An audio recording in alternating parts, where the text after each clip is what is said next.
바로 경기도의회입니다. 이 캠페인은 경기도의회가 함께합니다.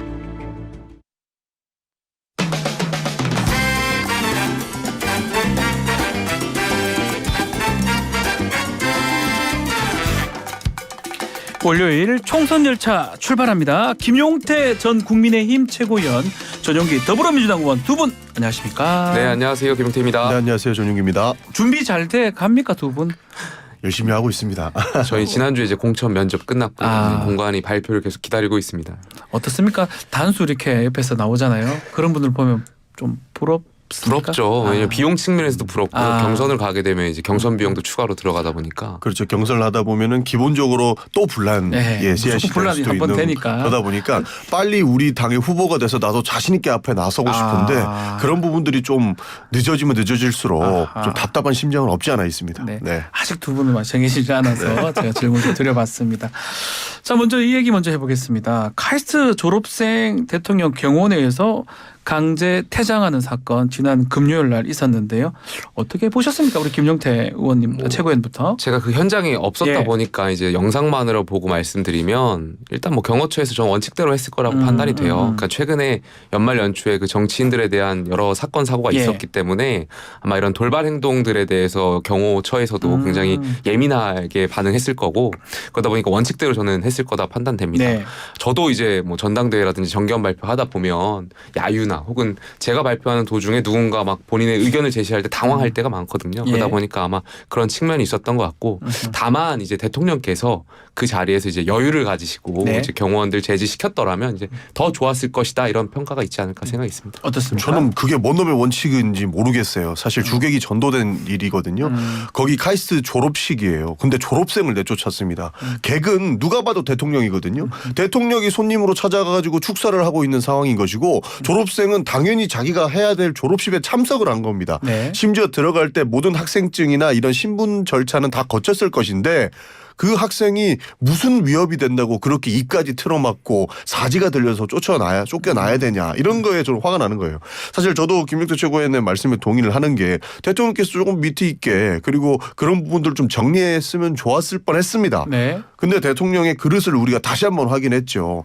대통령께서 실제로 연설을 하시면서 입이 틀어막히고 사지가 들려서 나가는 것을 똑똑히 지켜보셨다 이겁니다.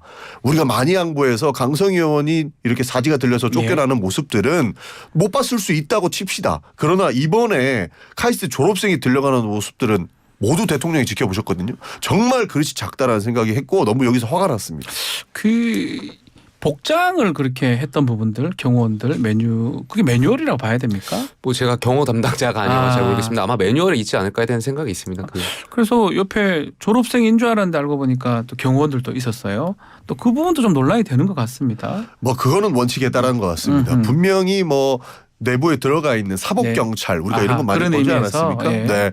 예전에 우리 민주화 운동할 때도 민주화 운동에 이제 뭐 주동자까지는 아니죠. 막 같이 가담했던 사람들도 사실 사법경찰들이 있었는데 그 사법경찰들이 결국에 논란의 씨앗이 된 것처럼 이번에도 아마 논란의 씨앗이 될 것 같습니다. 졸업생들 그 졸업생 가운데 그 가운까지 입혀가지고 거기 앉혔어야만 했나. 그만큼 카이스트 졸업생들이 위협적이었나. 다시 한번 볼 필요가 있을 것 같습니다. 이게 야당에 대해 야당이 이제 정부를 향해서 하는 비판들에 대해서 저는 뭐 의견 동의되는 부분도 있어요. 근데 이제 결과론적인 측면에서 말씀하다 보니까 저렇게 말씀하실 수 있는 것 같고 아마 그 현장에서 이렇게 돌발 행동이 있다 보면 조금 전에도 말씀드렸듯이 최근에 이제 정치인들에 대한 여러 사건 사고가 있었다 보니까 경호처에서도 아마 신중하고 또 원칙대로 전 처리했을 거다 이렇게 생각이 됩니다. 자, 그리고 유럽 순방 연기한 거 좀 시간이 좀 지나긴 지났지만 이거는 어떻게 봐야 됩니까? 이렇게 넘어갈 수 있는 사건이 아닌 것 같습니다. 왜냐하면 그 대통령 순방 4일 전에 취소한 건들은 굉장히 큰 건으로 볼 수 있는 게 대통령 순방 한 번 준비하면 2달, 3달 전에 이미 일정이 픽스가 나고 대통령께서 거기 메시지 하나하나 낼 때는 모든 실무 작업이 다 끝난 상태 아니겠습니까? 그런데 그 준비가 완료된 상황이고 외교적인 약속까지 잡혀있을 터인데 이것을 갑작스럽게 취소한다? 이거는 외교적인 큰 결례를 넘어서 실무 작업자들에 대한 배려도 일절 없었다 이렇게 볼 수밖에 없는 것 같습니다. 사실 우리 실무자들을 배려하는 것들은 뭐 그렇다 칠 수 있습니다. 그런데 외교 외교적인 측면, 그러니까 독일과 외국의 아하. 실무자들한테는 뭐라고 설명할 겁니까? 거기도 준비를 하는 거니까. 그럼요. 엄청 크게 준비할 겁니다. 이런 부분들은 외교적인 결례를 넘어서 큰 실수를 하신 거다. 이거 어떻게 되돌려를 하실까? 저는 오히려 궁금할 지경입니다. 민생 안보 이것 때문에 이제 가지 않았다고 하긴 하는데 어떻게 봐야 됩니까? 그러니까 뭐 최근 계속되는 북한의 미사일 도발이라든지 네. 최근에 또 이제 의대 정원 증원 문제로 그렇죠. 전공의들의 이제 파업 예고가 되어 있지 않습니까? 굉장히 중요하고 민생 문제라고 저는 생각되고 여기에 대해서 전 대통령께서 뭐 바른 판단하셨을 거라고 저는 생각돼요. 다만 지금 전영기 의원 지적하셨던 것처럼 뭐 여사 문제라든지 여러 가지 총선을 앞두고 정쟁을 오해할 만한 그러한 생각들, 추측들이 불러일으킬 수 있기 때문에 전 여기에 대해서 대통령실이 조금 더 국민들께 설명했으면 좋지 않을까. 그리고 외교 참사다, 뭐 외교 뭐 이런 지적을 하셨는데 외교부에서도 이 독일에 대해서 어떻게 설득했는지 이러한 방안에 대해서도 국민들께 더 자세하게 설명해 주신다면 이런 불필요한 오해들이 없지 않을까 생각됩니다. 아마 이번 주중에 대정부 질의가 예정돼 있습니다. 예. 거기에서 외교와 관련된 질문이 안 나오지는 않을 것 같습니다. 거기에서 확인하면 될 것인데요. 또 대충 외교부 장관이 넘어가서는 안 될 것이다라는 걸 좀 명확하게 하고 싶고 순방이 민생이라고 했어요. 한 달 전까지만 해도 대통령실에서는 순방이 그렇습니다. 민생이기 때문에 가야 된다라고 했는데 이번에 독일 순방을 취소하면서 민생 때문에 취소한다라고 하는 것들은 너무 대통령실의 앞뒤가 다르다. 그리고 그냥 아무 말이나 내뱉는 것 같다라는 생각이 듭니다. 그리고 북한은 언제나 도발했습니다. 걔네들은 언제나 미사일 쐈어요. 그 과거는 다 어떻게 설명할 겁니까? 이렇게 대충 넘어갈 수 있는 사안은 아닌 것 같습니다. 자, 이제 공천 상황도 한번 보죠. 여야 모두 공천 확정자들이 속속 발표되고 있는데 어떻습니까? 상대당의 공천 상황을 한번 짚어주면 좋을 것 같습니다. 상대당이요? 예.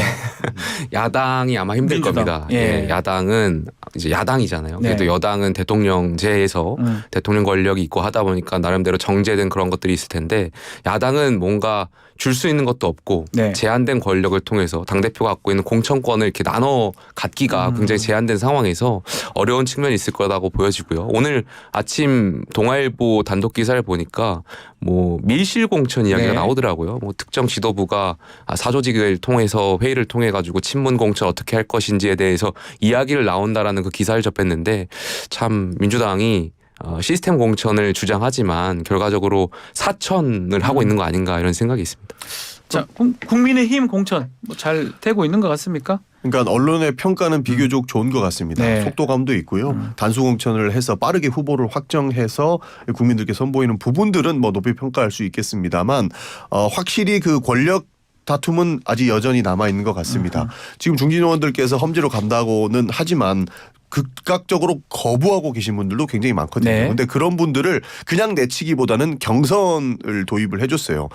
지금까지 국민의힘에서 보이지 않은 모습들을 보이고 있는 것 같습니다. 이런 부분들은 권력 투쟁에 그리고 이분들이 뛰쳐나간 것을 방지하기 위한 방지책이기 때문에 조금 더 지켜볼 필요도 있을 것 같습니다. 네. 자, 어제 공천 명단 중에 주진우 전 비서관이라든지 추경호 전 장관, 또 윤재욱 원내대표 등등 영남 지역에서 공천을 받았는데 친윤 이렇게 뒷심 발휘하고 있다 이렇게 봐야 됩니까? 우리 김용태 최고위원께서는 어떻게 글쎄 보십니까? 공천을 뭐 하나의 케이스만 가지고 이렇게 과대하게 해석하는 것은 좀 부적절한 것 같고요. 저는 추경호 전 장관 같은 경우는 제가 알기로 단수 혼자 신청하신 걸로 알고 네. 있고 그래서 단수 공천 되신 걸로 알고 있고 주진우 비서관을 제외하고도 지금 대통령실에 많은 비서관 그리고 또 행정관들이 공천 컷오프 되신 분들도 있거든요. 네. 그렇기 때문에 이걸 전반적으로 고려한다면 저는 4년 전에 비해서 여당의 공천이 굉장히 세련되고 뭔가 절차대로 지금 하고 있는 공천 아닌가 이런 평가를 좀 하고 싶습니다. 말씀처럼 영남 현역들 이게 대거 이제 경선을 치른다면 예. 이탈을 차단하겠다 이런 의도로 봐야 되는 겁니까? 여러 가지 종합적으로 판단이 있었을 것 같습니다. 네. 물론 그러한 이탈을 차단하겠다라는 측면도 있었을 거고 또한 또 영남권의 현역 의원분들이 열심히 하신 분들도 있을 네. 겁니다. 그래서 그분들에게 경선의 기회를 줌으로써 다시 한번 유권자의 선택을 받아보게 하는 그러한 절차적인 측면도 저는 굉장히 민주적이다 이렇게 생각합니다. 지도부에 분명히 그 영향을 미칠 수 있는 경선이다 이렇게 볼 수 있을 것 같습니다. 예. 사실 주호영 전 원내대표 이런 분들 같은 경우에는 당의 지도부도 몇 번 하셨습니다. 하셨어요. 이분 같은 경우에는 사실 거의 단수가 확정적이라고 봤는데 이런 분들이 다른 지역에 안 간다고 해서 경선을 시키는 거는 윤심에 약간의 이탈이 있다 이렇게 평가할 수 있는 여지가 아직 충분히 남아 있거든요. 그런 측면에서 지도부의 의중이 아마 경선 결과에도 영향을 미칠 것 같다라고 생각을 하고 있고요. 추가적으로 단수 공천이 윤심에 영향을 저는 크게 미치고 있는 것 같습니다. 예. 국민의힘에서 비교적 빠르게 공천 확정을 하고 있지 않습니까? 저는 그 명단을 보면서 이분들이 진짜 윤석열 대통령의 복심이구나 이런 생각이 제일 먼저 들더라고요. 네. 거기에 뭐 주진우 전 비서관 이런 분들도 들어가 있으니까 이게 좀 확정적으로 보이는데 앞으로 공천 사항을 좀 지켜보고 나서 다시 총선 프레임도 윤석열 정권의 심판으로 따라가지 않을까 싶기도 하는 지점으로 보입니다. 자, 민주당 쪽으로 가면 민주당은 지금 임종석 실장, 전 실장 공천 문제로 갈등이 좀 있는 것 같습니다. 국민의힘은 뭐 서병수, 김태호, 조혜진 의원 중진들 재배치가 크게 잡음은 없는 것 같은데 좀 차이가 있는 것 같습니다. 민주당하고. 차이가 당연히 있죠. 저는 민주당이 시스템 공천을 말하지만 특히 특정 인물을 배제하려고 하는 그런 움직임은 사천입니다. 그래서 예. 민주당이 지금 이재명 대표 이른바 친명들의 사천이 지금 있는 것 같다라고 판단이 되고요. 임종석 전 실장을 제가 편들려고 하는 것이 아니라 거의 여러 가지 임종석 전 실장의 명분도 있는 지역으로 알고 있는데 친명이라고 하는 분들이 임종석 전 실장을 배제하려고 하는 그런 움직임, 여러 방송에 나와가지고 조리돌림하고 있는 이 행태가 네. 결국 민주당이 말했던 시스템 공천하고 굉장히 거리가 있다. 이건 사천이다. 이런 말씀 좀 드리고 싶고요. 네. 저는 뭐 민주당 인사들이 여기 전략공천 지역이기 때문에 임종석 전 실장이 갈 수 없다라는 말씀하시는데 전략공천 지역구로 제가 알기로는 민주당이 설정한다고 하더라도 그 전략공천 지구에 해당 공천자를 설정하는 그 방식에 경선을 도입할 수도 있고 여러 가지 네. 방식이 있는 걸로 알고 있는데 저는 민주당이 그렇게 시스템 공천을 내세운다면 이분들에 대한 어떤 합당한 합리적인 그런 기회를 주는 것이 맞지 않나 생각이 됩니다. 네. 안규백 위원장께서 방송에 나오셔서 밝히셨어요. 뭐 임종석 전 의원이나 추미애 전 장관 같은 경우에는 전략 인사다 이렇게 말씀 주셨거든요. 그러니까 분명히 우리 당이 아주 이기기 어려운 험지가 있을 겁니다. 그런 때에는 뭐 추미애 전 장관 같은 분들께서 가셔서 세게 붙어서 민주당의 바람을 만들 수도 있다라고 하는 판단 같습니다. 네. 그래서 누군가를 날리기 위한 민실공천으로 보기에는 아직까지 우리 총선의 시계가 좀 남았다라는 말씀드리고 싶습니다. 이현주 전 의원 이제 복당했습니다. 네. 복당했는데 벌써 중성동갑 그 임종석 전 실장이 출마하려고 했던 그쪽 얘기 출마설이 나오고 있습니다. 내용이 커지는 거 아닙니까? 그래 되면? 그렇게 되면 내용이 좀 커질 수도 있겠습니다만 아마 검토 중일 겁니다. 지금 많은 언론에서 많이 나온 것처럼 여러 사람들을 지금 상정해놓고 여러 인사들을 상정해놓고 여론조사를 돌리는 걸로 알고 있거든요. 네. 가장 적합한 사람을 찾아서 일단은 이길 수 있는 선거를 치르기 위해서 그 사람을 한번 맞춰보고 있는 것 같습니다. 그 작업 중에 이현주 의원이 하나 들어가 있을 뿐이지 100% 임종석 전 의원을 날리고 그다음에 이현주 전 의원을 넣는다라고 보기에는 아직 어렵다. 아직은 네. 아니다. 그러니까 지금 말씀하시는 게 조금 논리적으로 맞지 않는 게 그 중구성동 을인가요? 예. 갑이죠, 갑. 예. 갑 같은 경우 뭐 민주당이 이제 전략적으로 판단을 한다고 했었는데 이현주 전 의원을 만약에 생각한다면 이현주 의원이 무슨 정치 신인도 아니신 거고 글쎄요 뭐 배려의 대상도 아니실 거고 이현주 의원을 거기다가 고려하려고 하는 생각들이 저는 좀 이해가 되지 않아요. 논리적으로 결과적으로는 친문을 배제하기 위한 일종의 그러한 생각으로 좀 이현주 의원을 고민하는 거 아닌가 판단이 되고요. 좀 민주당이 그렇게 주장하는 시스템 공천대로 좀 공천 과정 전반적으로 좀 했으면 좋겠습니다. 기본적으로 전략 지역은 시스템 공천에 들어가지도 않습니다. 네. 그런 지점이 하나 있다는 말씀드리고 친문을 배제하기 위해서 반문을 넣는다. 그 정도의 바보 정당은 아닙니다. 그렇기 때문에 확정적이지 않고 우리 민주당이 어떻게 하면 총선에 승리할 수 있을지 이것만 보고 있는 것이고 말씀이 나왔던 이현주 전 의원 같은 경우에도 여러 가지 카드줄 중에 하나지 그분들을 모두 넣겠다 이런 얘기는 아닙니다. 국민의힘 지금 보니까 이재명 대표를 좀 겨냥한 공천들이 좀 눈에 띄는 것 같습니다. 원희룡 전 장관이라든지 장영하 변호사도 성남 수정에 공천을 받았고요. 조광한 전 남양주시장도 남양주 병에 받았는데 전략면으로 이렇게 어떻게 봐야 됩니까? 저는 괜찮은 전략이라고 생각됩니다. 지역을 돌다 보면은 물론 이번 선거가 이제 대통령의 임기 중반을 향해 가는 선거다 보니까 네. 여당에 대한 중간 평가적인 선거도 있지만 이재명 대표에 대한 비판적인 여론도 굉장히 많거든요. 네. 그렇기 때문에 이 거론하신 인물들이 저희 당 이제 후보가 되시겠죠. 이분들이 과거 이재명 대표의 잘못된 지적 같은 것들을 지적하신 분들이고 각각 지역에서 수원이나 이런 경기권에서 이재명 대표의 잘못을 이야기하고 하신다면 전국 선거에 저희 여당에 좀 유리한 지점이 있지 않을까 생각이 됩니다. 그리고 지금 민주당 같은 경우는 이인영 의원이라든 홍영표, 송갑석 이 지역구에서 현역 제외한 여론조사가 실시됐다 이런 얘기도 있습니다. 이게 이렇게 조사하면 좀 불공정한 거 아니냐 이런 얘기도 있는 것 같고요. 그것이 사실이라면 일단 불공정해 보일 예. 수 있을 것 같습니다. 그러나 당에서 돌린 조사가 아니라고 지금 당에서는 밝히고 있는 예. 것이고요. 방금 말씀 주셨던 원희룡 장관, 예. 장영하 변호사, 예, 조광한 고해해 전 주십시오. 시장 예. 이런 분들을 공천하는 것도 국민의힘에서도 전략 공천하고 있는 겁니다. 그러니까 국민의힘도 총선 이기기 위해서 전략 공천하는 건데 국민의힘에서 하는 전략 공천은 그래도 바른 공천이고 민주당이 하는 전략 공천은 바르지 못하다. 이런 것들은 좀 안 맞다라는 네. 말씀 한번 드리고 싶습니다. 예, 네. 알겠습니다. 자, 제3지대 얘기도 좀 해보겠습니다. 제3지대 지금 민주당 일단 그 민주당 주도하고 있는 범야권 비례연합정당 녹색정의당이 불참하기로 했는데 민주당 입장에서 녹색정의당 불참하는 거 어떻게 보는지요? 사실 불참을 하시면서 문제는 여러 가지를 요구하시거든요. 지역구 단위라도 요구하고 본인들 의석을 좀 더 달라고 하는 그런 모양새더라고요. 저는 그런 생각을 했습니다. 결국에는 정의당도 합류할 수 있는 의사는 충분히 비쳤다. 그러나 자기네들이 얼마나 더 이익을 가져갈 것이냐 이 고민을 하고 있는 것 같아요. 네. 그러니까 지금 경남 창원에서 같은 경우에는 민주당이 양보해라 이런 얘기까지 녹색정의당에서 하고 네. 있거든요. 저는 딱 한마디로 표현하고 싶습니다. 무슨 표 맡겨놨습니까? 정의당이 욕심 좀 안 부렸으면 좋겠습니다. 다 경선해야 된다 이렇게 보십니까? 그렇죠. 기본적으로 경쟁력 조사를 해서 단일화하는 것에 대해서는 동의할 수 있겠지만 민주당이 양보해라 이런 식으로 접근하는 것은 바람직하지 않습니다. 그리고 다른 시민사회와 함께 연대하는 것이지 이것이 정치권의 기본에 있던 기존 정치인들로만 한 비례연합정당은 저희는 바람직하지 않다고 보고 있습니다. 그러면 네. 저는 그 녹색정의당이 그러니까 지역구에 있는 중진 몇몇을 살리려고 비례대표를 포기한 거 아닌가 이런 생각이 들어요. 그게 무슨 말씀이냐면, 예. 그러니까 이제 그 비례대표 과거 이제 위성정당 체제를 굉장히 강하게 비판했으니까 참여하지 않겠다라는 전 명분에 대해서는 이해가 되는데 네. 지역구에서는 또 민주당과 단일화할 수 있다. 이러한 표현들은 좀 그냥 명분과 실리를 약간 함께 명분을 쫓을 거면 같이 명분을 쫓던가 한쪽에서는 비례에서는 명분을 찾고 지역구에서는 실리를 쫓겠다라는 것이 국민들께서 받아들이기에서는 좀 넌센스 아닌가 이런 생각이 좀 들어지고요. 그러니까 결과론적으로 녹색정의당이 지역구의 중진 의원분들 몇몇을 챙기려고 비례대표제를 포기한 거 아닌가 이런 생각이 좀 듭니다. 네. 네, 전현기 의원님 하실 말씀이 있습니다. 저도 기본적으로 정의당이 욕심 부리고 있다는 예. 생각은 많이 듭니다. 이 연합정당이 사실상 그 진영 대결로서 그 여당을 심판하고 이 네. 정부를 견제해야 된다라는 같은 목적에서 출발하는 거거든요. 목적은 같지만 우리 의석수 몇 개 때문에 우리는 이익이 되는 부분만 참여하겠다라고 하는 것들은 받아들일 수 없습니다. 저는 네. 그렇게 생각합니다. 조만간에 저희가 녹색정의당 입장도 한번 직접 한번 들어보기로 하겠습니다.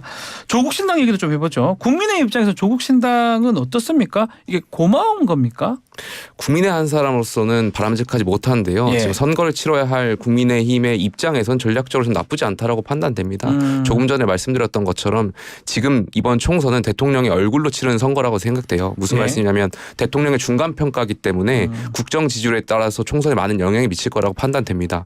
다만 조국 전 장관께서 창당하고 출마하게 된다면 이 평가적인 성격이 전 흐려질 거라고 생각해요. 그리고 예. 대선의 2라운드, 과거의 문재인 정권에 대한 다시 심판론 이런 것들이 전선이 흐려질 거라고 판단되기 때문에 저는 국민의힘 입장에서 나쁘지 않다라고 판단되고요.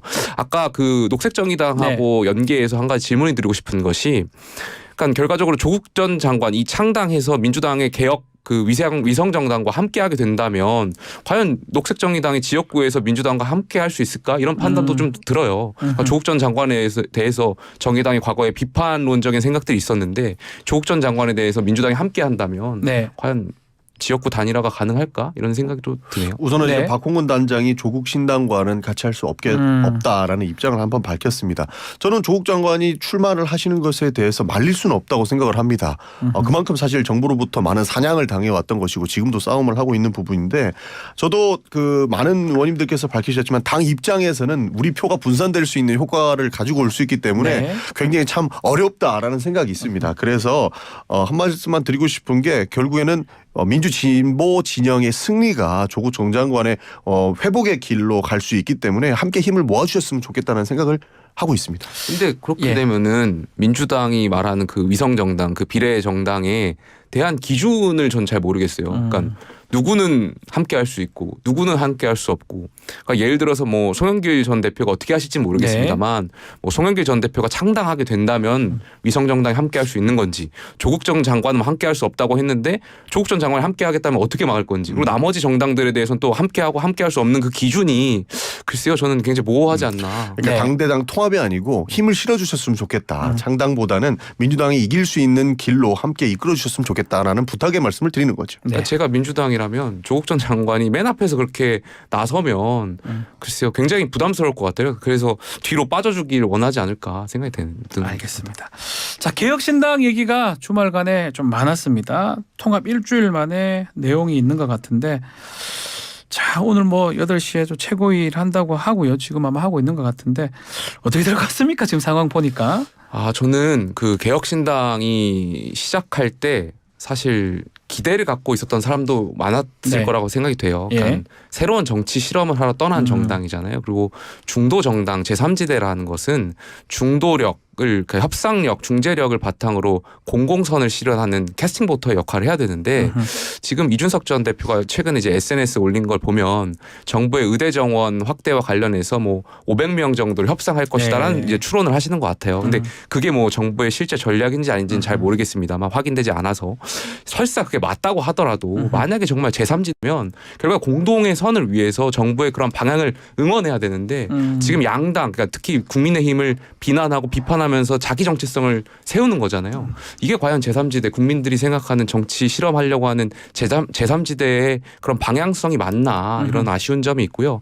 그리고 또 지금 시작했는데 지난 한 1, 2주 동안 제3지대 개혁신당이 갖고 있었던 뉴스는 내용이었잖아요. 네. 그러니까 시작과 함께 통합했으면 이견이 있더라도 뭔가 잘 조정하고 해 나가야 되는데 벌써 서로 이제 언론에 나와가지고 이른바 저격하고 네. 하는 것은 글쎄요 뭐 썩 보기 좋은 모습은 아닌 것 예, 같습니다. 저는 이미 예견된 싸움이다 이렇게 예견된 생각해요. 싸움이다. 예. 사실 정당에서 정책을 발표하는 걸로 누가 발표할지 싸움하는 것은 세상 처음 봤거든요. 네. 보통 이런 뭐 공천에 대한 갈등은 이야기를 들어봤는데 당의 공약을 발표하는 데 싸움을 일으키는 것은 다른 국민들께서 보셔도 참 의아한 생각이 들었을 거예요. 왜 이것 가지고 싸우고 있지? 네. 그런데 이것은 기본적으로 진보도 아니고 보수도 아니기 때문에 어떤 정책을 할 때마다 싸울 수밖에 없습니다. 나중에 당론법안 하나 통과시킬 수 없다라는 그런 이야기가 사실로 보일 것이기 때문에 네. 이런 부분에서 봉합은 참 힘들 것이다라는 생각이 들고 선거만을 위한 정당의 예견된 끝은 아마 지금 우리 개혁신당으로 보이지 않을까 저는 그렇게 근데 생각합니다. 진짜 갈등은 혹시 오지도 않았을 거예요. 요 올해에서 좀 국민의힘이 남은 겁니까? 아니 뭐 이거 우려 때문에 제가 뭐 함께한 것은 아니고 저는 예. 세계적으로 모범적인 보수 정당을 만들고 싶었기 때문에 국민의힘이 남은 것이고요. 그러니까 앞으로 개혁신당의 갈등은 네. 저는 이제 본격적으로 나올 거라고 이제 생각해요. 본격적이다. 왜냐하면 지역구에서 제3지대가 현역 원내를 진입하는 것은 사실상 어려운 측면이 많아요. 과거 사례만 보더라도. 결과론적으로 그럼 제3지대가 의석을 배출하기 위해서는 잘 아시겠지만 비례대표 결정권이 굉장히 중요할 것이고요. 지금 뭐 공약이라든지 선거 지위 갖고도 이렇게 싸우는데 비례대표 결정 권한 가지고도 분명히 크게 싸울 겁니다. 왜냐하면 총선이 끝나고 나면 만약에 제3지대가 많은 의석수를 가져가지 못할 거고 그렇게 된다면은 다시 이 제3지대 특히 개혁신당이 없어질 수도 있어요. 그러면은 서로가 양 진영으로 다시 되돌아갈 생각들을 하실 거고 자기 진영으로. 그러면 예. 결과적으로 진영을 돌아가려면은 자기 진영에 있었던 분들이 비례대표에 많이 배출돼야지 돌아갈 때 뭔가 가져갈 것들이 있는 거잖아요. 그렇기 때문에 아마 이낙연 대표라든지 이준석 대표라든지 비례대표 결정 권한 가지고 크게 아마 더 큰 갈등이 있지 않을까. 이 여야 공천 탈락자들 좀 생기면 현역 의원들 그때쯤 되면 좀 그래도 좀 몰려가지 않을까요? 충분히 갈 수는 있다고 예. 보는데 대한민국에서 제3정당은 정당이 성공한 적이 없다라는 평가는 괜히 나온 게 아닌 것 같습니다. 네. 그런 측면에서 보수도 아니고 진보도 아니고 심지어 중도도 아닌 개혁신당에 가기에는 참 많은 고민들이 들 것 같습니다. 네. 약간 저도 비슷한 생각인데 제3지대가 지금 정체성 혼란이 있는 거잖아요. 그리고 역설적으로 정체성 혼란을 넘어가지고 저희 국민의힘 기준으로 반대 색깔로 이제 정체성이 더 선명해지는 느낌들이 있는데 민주당 색깔이 더 강해졌다. 저희 만약에 예. 공천을 탈락하신 분들이 과연 개혁신당으로 가실 수 있을까 이런 의구심이 있어요. 차라리 정말 내가 공천에 대해서 불복하고 뭔가 개인의 그런 이런 참정권을 실현하겠다는 생각들이 강하신 분들이라면 아마 차라리 무소속으로 출마할 가능성이 더 높지 않나 이런 생각이 저도 있어요. 개혁신당에 갈 것으로 보고 있지는 않습니다. 아하. 자, 마지막으로 이 질문만 좀 드려볼게요. 위성정당 현역 의원 꺼주기도 나올 것 같은데 위성정당행으로 좀 유력해 보이는 의원들도 있습니까?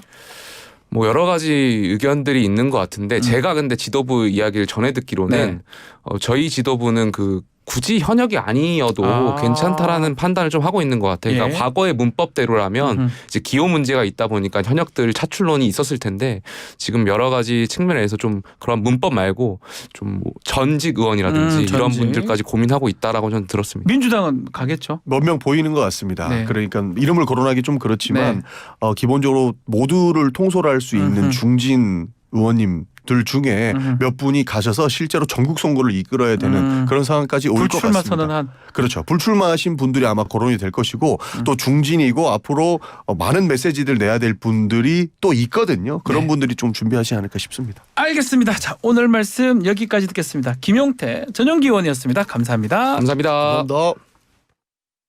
부장님, 실장님, 국장님, 이사님, 일은 오래 했지만 연금 관리는 왕초보. 퇴직금 목돈 어떡하지? 퇴직연금 IRP. 믿을 곳은 미래에셋증권. 퇴직금 키우기, 절세, 인출, 연금 포트폴리오까지. 연금은 미래다. 미래에셋증권. 원금 손실 유의 및 투자 전 설명 청취. 안녕하세요. 배우 박소연이에요.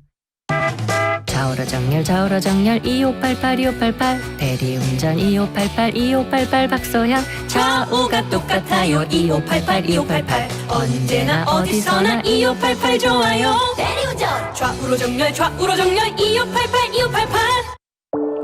우리가 매일매일 마시는 물엔 미세 플라스틱이 하나도 없었으면 좋겠어요. 꼭 그렇게 해주실 거죠?